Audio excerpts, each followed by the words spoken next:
ကဲကချနာဘူရီကိုစထွက်ပါပြီချင်းမိုင်ကနေပြီးတော့နခွန်ဆွမ်းမှာတ냐အိတ်တယ်နခွန်ဆွမ်းနေပြီးတော့နောက်နေ့မနက်မှာကချနာဘူရီကိုထွက်ပါတယ်မနက်ပိုင်းကတော့အရန်ပါရတယ်နေကင်းကြတော့မိုးလေးရွာလာဆိုတာအရန်ကိုပဲအရန်လည်းအေးပါတယ်ဆိုင်ကယ်နဲ့ခီးသွားရင်တော့ရာသီဥတုဒဏ်ကိုတော့ခံနိုင်ရမယ်ပူလိုက်အေးလိုက်မိုးရွာလိုက်နေပူလိုက်နေပေါ့နော်ဒါပေမဲ့လေတောင်တန်းကြီးတွေ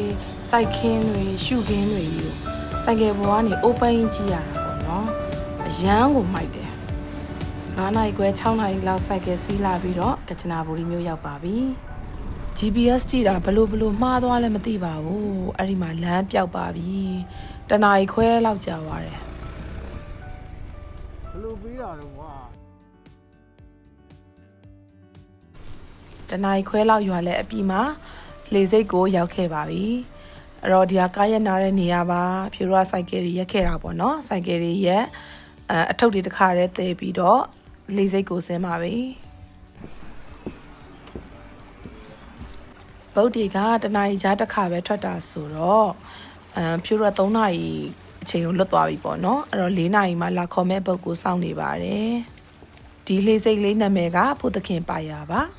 ဟိုတယ်ဘွတ်ကင်ကလုပ်ပြီးသားဆိုတော့ဒီမှာနာမည်စရင်းကရှိပြီးသားပါနာမည်ပြောပြီးတော့ပို့လိုက်စီအောင်ပါပဲဟိုတယ်အကျိုးပို့ကို free စီးရတယ်တခြားကိုယ့်ရဲ့ private ကိစ္စတွေစီးကျင်နေဆိုရင်တော့ဘတ်1000ပေးရပါတယ်ဒါကJungle Rough ကိုသွားပါမယ်ဟမ်4 နာရီထိုးပြီးဆိုတော့စီးရမယ့်ပုတ်ကလေးကရောက်လာပါပြီစီးလုံးမြောက်တဲ့ဆိုတော့ကောင်းတယ်ပေါ့နော်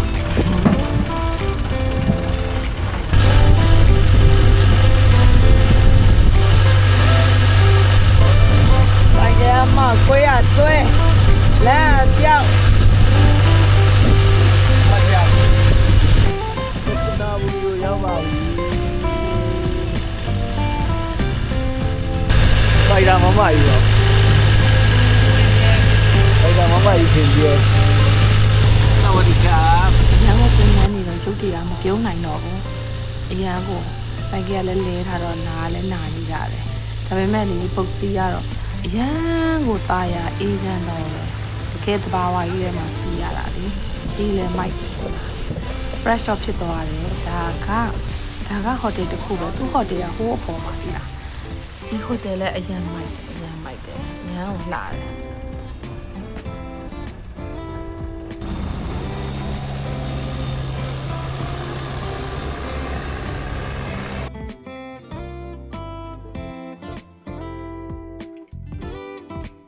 ကဲသွားပါပြီနောက်တနေရာကိုဆက်သွားပြီရန်လာတော့စိမ့်ဆူအေးချမ်းတိတ်ဆိတ်ပြီးတော့ရေလေခံစားလို့ကောင်းတယ်ကဲနောက်တစ်ခုရောက်ပါပြီဒါက The Flow House River Kwai Resort လို့ခေါ်တယ်ဒီဟိုတယ်လေးလည်းယူရမိုက်တယ်ချစ်စရာလေးနော်ဒီမှာလည်းပုံကြီးအပြည့်ပဲ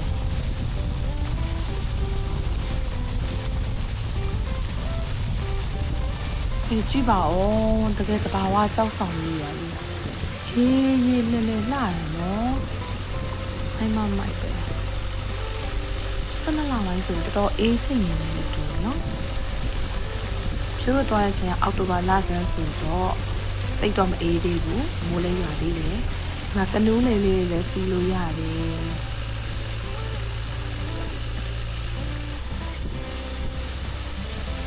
finally ရောက်ပါပြီကိုတို့ရဲ့ River Kwai Jungle Rough Floating Hotel ကိုရောက်ပါပြီဒီ hotel လေးကတဲလေးတစ်လုံးစီကိုဆက်ထားတာပါတဲလေးတစ်လုံးမှာအခန်း 4 ခန်းပါတယ်ပေါ့နော်အလဲခန်းရဲ့ရှေ့မှာတော့ပကတ်ကလေးတွေပါတယ်ဘေးနှခမ်းကတော့အနောက်မှာပကတ်ကလေးပါတယ်ပေါ့နော်ဒီဟိုတယ်လေးက24 နာရီမရဘူးဖုန်းလိုင်းလည်းသိမမိဘူး wifi တော့သုံးလို့ရပါတယ်ကဲအားလုံးကအေးဆေးလေးစိန်ကြနေကြပြီကိုရီ2 ယောက်ကတော့အတော်ကိုပင်ပန်းနေပါသည်ကဲရောက်ပြီအော်သူများတွေရေစော့နေကြတယ်ရေစော့ကျင်လိုက်တာဓမ္မ မဲ့အရန်တွေ့မှန်းနေတော့ဒီညနေတော့မစောနိုင်တော့ပါဘူးရှင်မကြိုးနေပါဘူးဖြိုးရဲ့တငယ်ချင်းလေးအတွေ့ကတော့သူတို့ကကြိုတင်ရောက်ပြီးတော့စောင့်နေကြပါလေဟယ်လို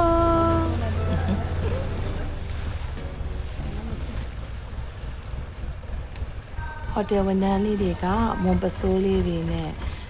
ရင်ပုံးလုံကြီးလေးတွေဝတ်ထားကြပါတယ်မင်္ဂလာပါဒီဟိုတယ်လေးမှာဒီရေစီးမျောလို့ရတယ်ပေါ့နော် live jacket လေးတွေဝတ်ပြီးတော့ဟိုတယ်အစားကနေပြီးတော့ဟိုတယ်အဆုံးမှာဒီအလံအစိမ်းကလေးတွေရှိတဲ့ IT ကိုစီးမျောရတာပေါ့နော်သူတို့တွေကလည်းပုံလေးနဲ့စောင့်ပေးနေတဲ့တခုခုဆိုလို့ရှိရင်အချိန်ကြီးကယ်ပေးနိုင်တယ်ပေါ့နော်အနေနဲ့မရှိဘူးဒီစုံတွဲလေးကတော့သူတို့နှစ်ယောက်ကြောက်နေကြတာဒီပုတ်လေးတွေကတော့ဟိုတယ်အကျိုးပိုးတွေလုပ်ပေးနေကြတယ်နည်းနည်းမှောင်တဲ့အထိကိုတော့သူတို့လုပ်ပေးနေတယ်ပေါ့နော်အဲ့ဒီပုတ်တွေသွားရင်တော့ရေစီးကနည်းနည်းကျန်းတယ်ဟိုင်းနေပုတ်တယ်အဲ့ဒီကကြာလို့ရှိရင်တော့ဟိုတယ်ကတော့လှုပ်နေတာပေါ့နော်ရေပေါ်ဟိုတယ်လေးဆိုတော့လှိုင်းပုတ်တော့လှုပ်တာပေါ့နော်လှုပ်တော့မူးတယ်ဖြိုးတို့လက်ခရီးပန်းတာကောဒီလှုပ်တာရောဆိုတော့နည်းနည်းတော့မူးတာပေါ့နော်အခန်းထဲလေးပြပေးမယ်နော်အခန်းထဲမှာ2ယောက်အိတ်ကတင်တစ်လုံးပါတယ်1ယောက်အိတ်ကတင်တစ်လုံးပါတယ်ဒီမှာကအဝတ်ထားတဲ့နေရာလေးပါပြီးချူကန်အိမ်သားဒီချူကန်အိမ်သားလေးကတော့ကျင်းတယ်အတန်တွေကလည်းဟိုဘက်ခန်းနဲ့ဒီဘက်ခန်းတော့ကြားရတယ်ပေါ့နော်ကဲညနေခင်းလေးရောက်ပြီးအရန်ကိုတာယာအေးချမ်းသောညနေခင်းလေးတစ်ခုပါပဲရှင်ညနေ6နာရီဆိုရင်ဒင်နာကျွေးပါတယ်အဲ့တော့ဒီမှာလာထိုင်ဆောင်လာတာပေါ့နော်ကိုရီးယားကတော့အစောကြီးတည်းရောက်နေပါပြီဘိုက်စာလို့ပါမိသီးလေးတွေမိအိမ်လေးတွေနဲ့တစားဆင်ထားတာတကယ်ကိုသူညာနဲ့မတူတဲ့ fight ကိုရပါတယ်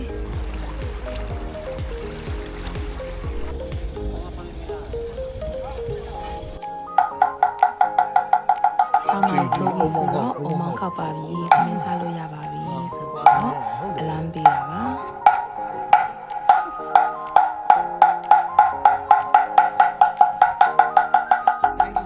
မီးလေးထုံးပေးထားတာအရင်မိုက်တယ်နော်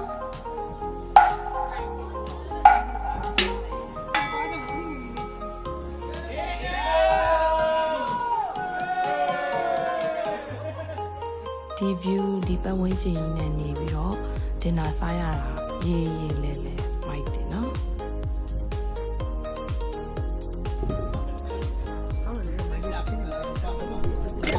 ကဲစားပါတော့မယ်အစိမ်းကြောစက်သားဟင်းဝနံရိုးဟင်းကစုံရွက်စုပဲဘာလဲလဲခဝဲသီးကြောဘိတ်ချင်းဘိုက်ဆာဆာနဲ့စားလိုက်ကြတာဆိုရင် तू ကစီလဲနည်းနည်းလေးနဲ့ချက်ပေးထားတာလေအကုန်လုံးရတာရှိတယ်ဟင်းနေလိုရင်လည်းထက်ထည့်ပေးတယ်ကဲညဘက်ရောက်လို့သွားပါပြီကဲမိအိမ်လေးတွေနဲ့ဒီအကောင့်တန်လေးတွေနဲ့ရှုပ်ထွေးနေတဲ့လောကကြီးကနေပြီးတော့တညလောက်အဆက်အသွယ်ဖြတ်လိုက်ပါတယ်ပေါ့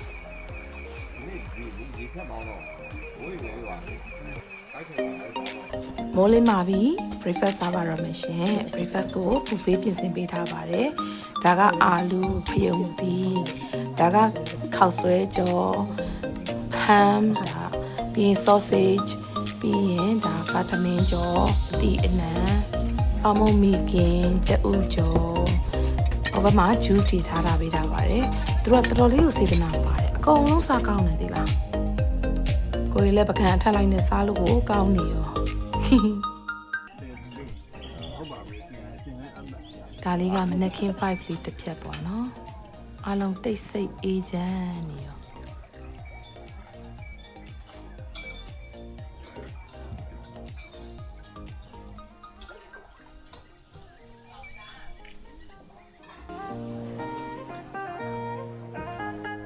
ဒါလေးကတော့ massage နှိပ်တဲ့နေရာလေးပေါ့နော်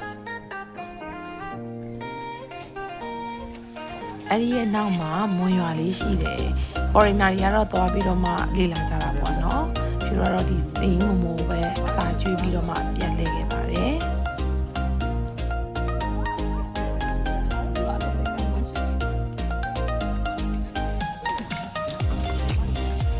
ကိုပြဒီပြလိုက်ပြမယ်နော်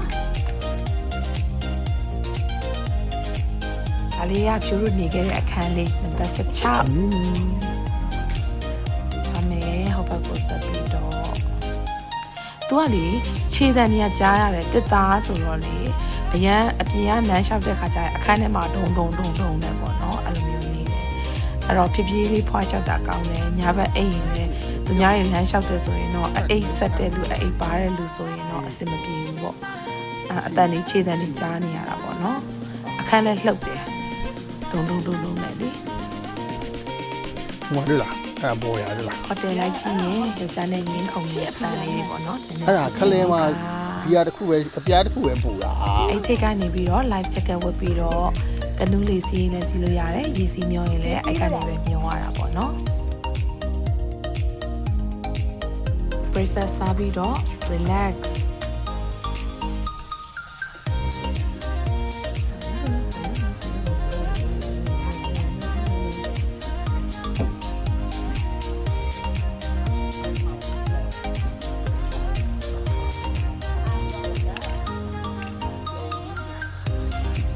Hello မမပြိုတယောက်ရေစီးစာမျိုးပါတော့မယ်။မှန်တိုင်းပြောရရင်လေပထမတစ်ခေါက်နှစ်ခေါက်ကတော့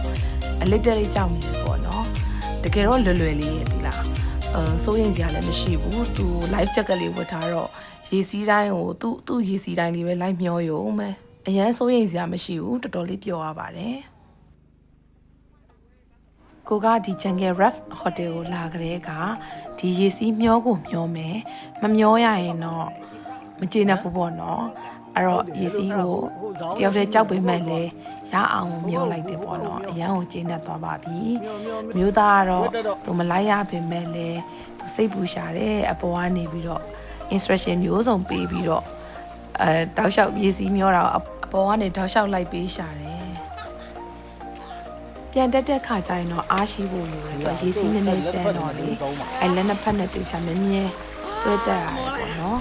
ပထမတစ်ခေါက်နှစ်ခေါက်သုံးခေါက်ဆိုရင်တော့အားရှိတယ်လေးခေါက်မြောက်ဆိုတော့လည်းပန်းကြတယ်အဆုံးကနေပြီးတော့ပြန်လျှောက်အပေါ်ကနေပြန်လျှောက်ပြီးတော့ဟိုတယ်အစားကနေပြီးတော့ပြန်ဆင်းအဲ့လိုနဲ့အစားနဲ့အစုံနဲ့အရေးစီးပြောင်းရတာပေါ့နော်ဒီကဟိုချိန်လားဟေးဘယ်လိုများတက်တာမရှိပါဘူး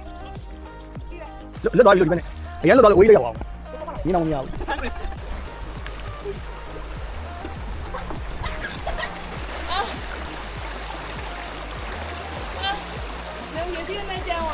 အေးစောကျင်စောနဲ့လေရေထဲကိုဆင်းချတော့တာဒီလိုလုံး suncream မလူရမိဘူးအဲ့တော့စဉ်းစားပါကြည့်ကြပါတော့ရှင်ကာလာတွေဘယ်လိုဖြစ်နေမလဲဆိုတာဒါကပထမအဦးဆုံးရေထဲဆင်းတော့ကိုကကြောက်တာနဲ့ယောက်ျားကိုဆွဲချသွားတာလေလိုက်ခဲ့ပြီးဆိုပြီးခေါ်သွားတာအဲ့တော့သူကလက်နာနေတော့ဆက်မစောနိုင်တော့လက်တဝက်တင်လာခဲ့သွားတာပါတကယ်ချင်းဖုန်းလေးနဲ့ရိုက်ထားပေးရတယ်အမှတ်တရပေါ့ကဲအခုဆိုရင်တော့ကချနာဘူရီရဲ့ River Kwai Jungle Ref Floating Hotel ရဲ့တညတာခရီးစဉ်ပြီးဆုံးပါပြီနောက်တဲ့ hotel တစ်ခုကိုတွားပါတော့မယ်လူတွေကလည်းမဲသေးပြီးရမ်းပြိုင်သွားပါပြီရန်ကိုပြောပါတယ်ဒါအပြန်ပေါ့နော်ပါရမှာရိုက်ထားကြတာပါနောက်တစ်ခေါက်ထပ်လာခဲ့ပါအောင်မြည် bye bye